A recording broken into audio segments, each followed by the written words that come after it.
You'll never catch the wind by clenching your fists. The tighter you hold, the further it slips.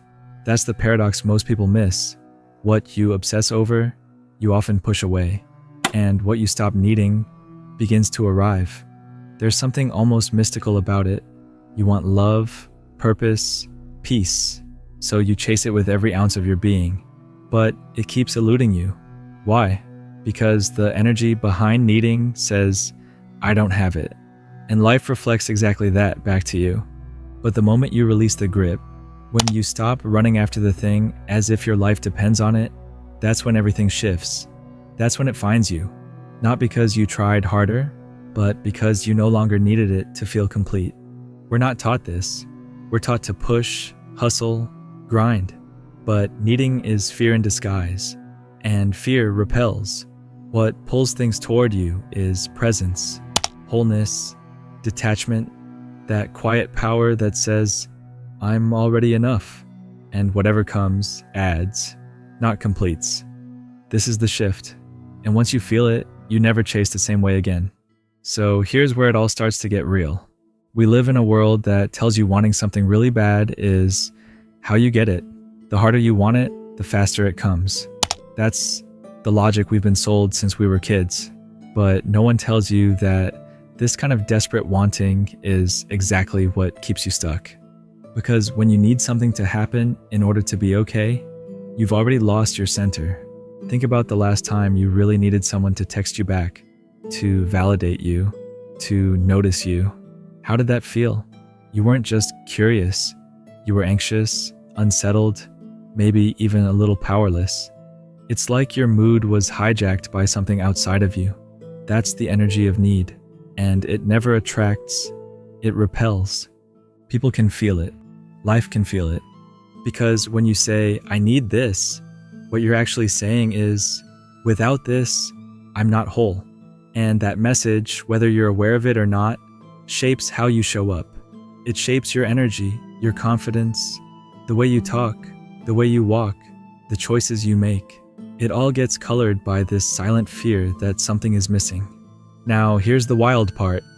The people who get the most attention, the ones who seem to effortlessly attract opportunities, relationships, peace, even money, they're not vibrating in need. They're not chasing or begging. They're operating from a place of quiet knowing, like they already have it within them. And that inner stillness, that confidence, draws things to them like gravity. You've seen it before. Someone walks into a room and doesn't say much, but something about them just pulls you in. That's not ego. That's the absence of need. That's alignment. And the more you understand this, the more you realize that letting go isn't giving up. It's choosing to release the pressure, drop the obsession, and return to your own power. Letting go is the fastest way to become magnetic because it shifts you from I need it to I trust. And from that space, everything starts to move in your favor.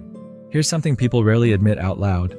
Most of what we chase, we're chasing for the feeling we think it will give us, not the actual thing. We want success because we believe it will make us feel secure. We want love because we believe it will make us feel whole. We want attention because we believe it will prove we're enough. But here's the trap. When your mind is locked onto a specific outcome, you start to believe that peace, happiness, or fulfillment lives somewhere in the future. And until you get that thing, you feel restless, like you're not allowed to exhale yet. You delay your life waiting for a moment that always seems just out of reach. And that's the deception. When you let go, not give up, but truly let go, you shift from postponing your peace to living it now. You stop saying, when I get this, then I'll be okay. And you start showing up like someone who's already okay. And that small shift, it changes everything. You stop performing. You stop overcompensating. You stop micromanaging people's opinions and outcomes. Because suddenly you're not trying to force life into a box anymore. You're not showing up to every situation with a tight grip. You're present, grounded, free to respond instead of react. And ironically, this is when things actually start to fall into place. People notice something different about you. Your conversations feel lighter. Opportunities flow better.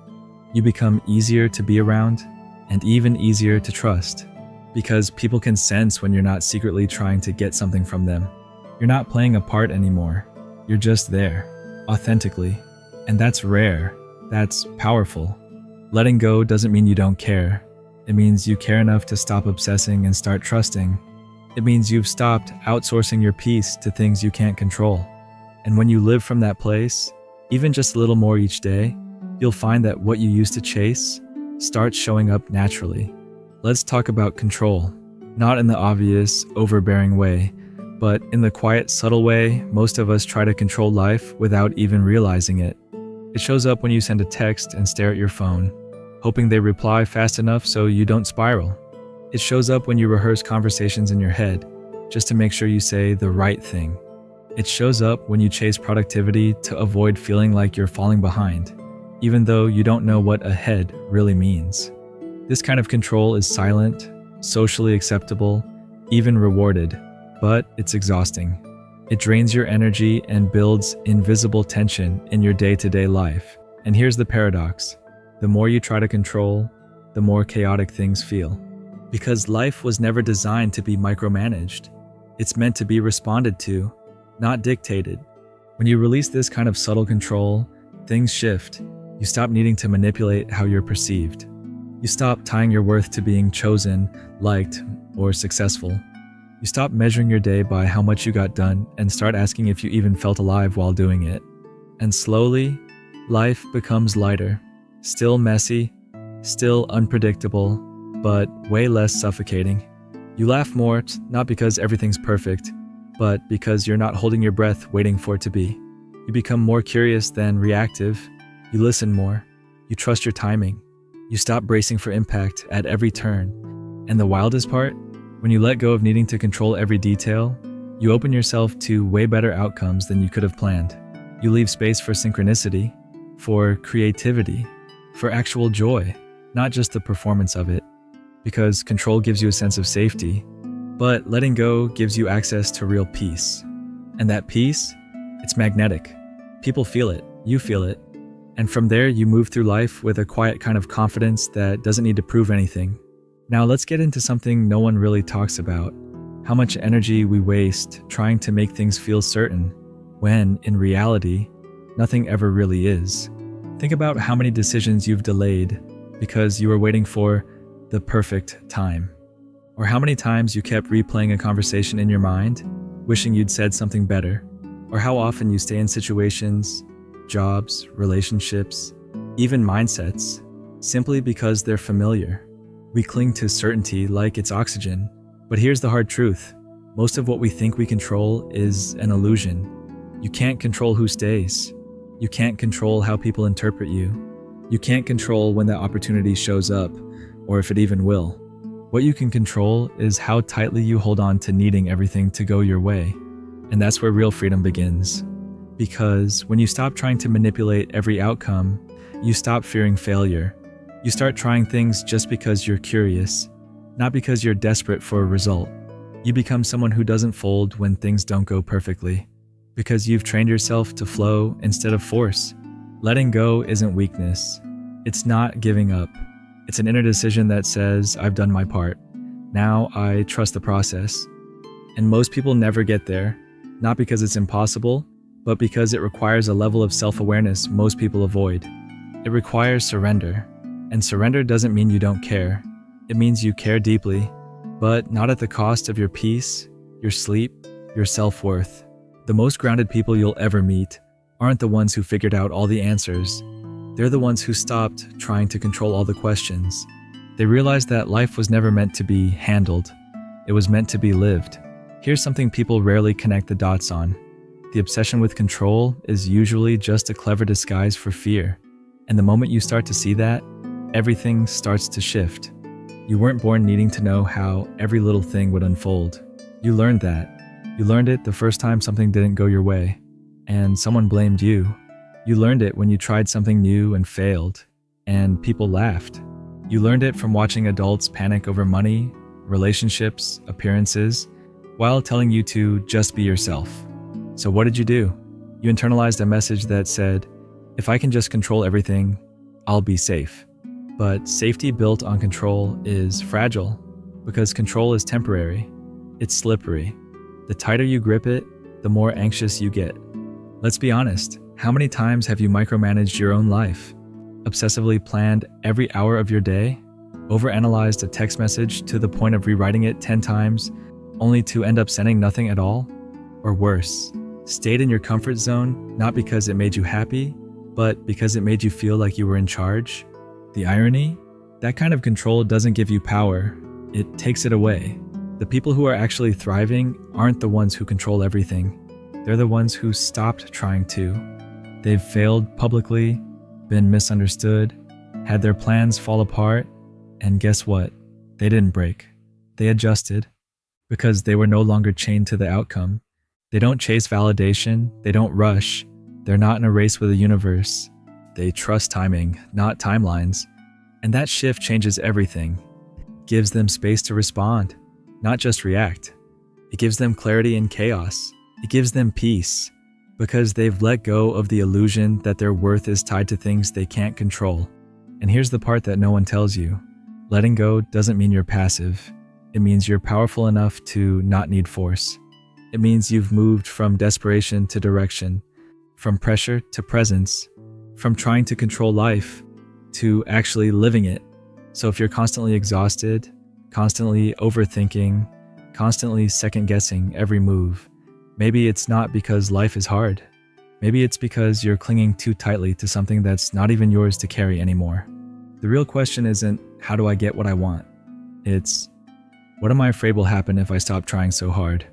Because in that answer is your freedom. Here's something you don't hear enough. Letting go is not about surrendering control. It's about realizing that control was never the point. Most of us grow up thinking life is like a mountain we have to climb, that the tighter we grip the edge, the faster we'll reach the top. We push, hustle, micromanage every detail.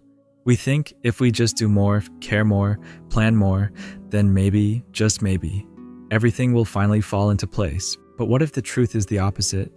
What if the moment things finally start falling into place is when you stop trying to force it all? Because forcing creates tension, and tension makes life feel heavier than it needs to be. There's a reason the happiest people don't always have the most control. They have the most trust.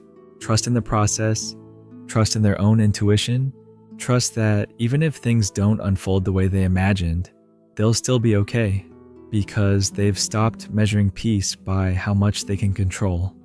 Letting go means walking into the unknown without panic. It means being okay with not having all the answers right now. It means choosing alignment over anxiety, presence over pressure. It doesn't mean you don't care. It means you finally care about the right things. It's about energy. When you cling, you burn out. When you loosen your grip, your energy flows freely again. That's when inspiration returns. That's when people start seeing something different in you. A presence, a clarity they can't quite describe. Because now, you're not fighting life. You're moving with it. You're no longer chasing people's approval. You're no longer obsessed with timelines. You're not constantly battling your own expectations. Instead, you wake up and ask, what actually feels right for me today? And that simple question reshapes everything. You start making decisions from clarity, not fear. You stop reacting to life and start creating it, not by force, but by flow. And if you've ever been told that letting go is weak or passive, they've misunderstood it. Letting go is an act of power. It takes strength to step back and say, I don't need to control everything to feel okay.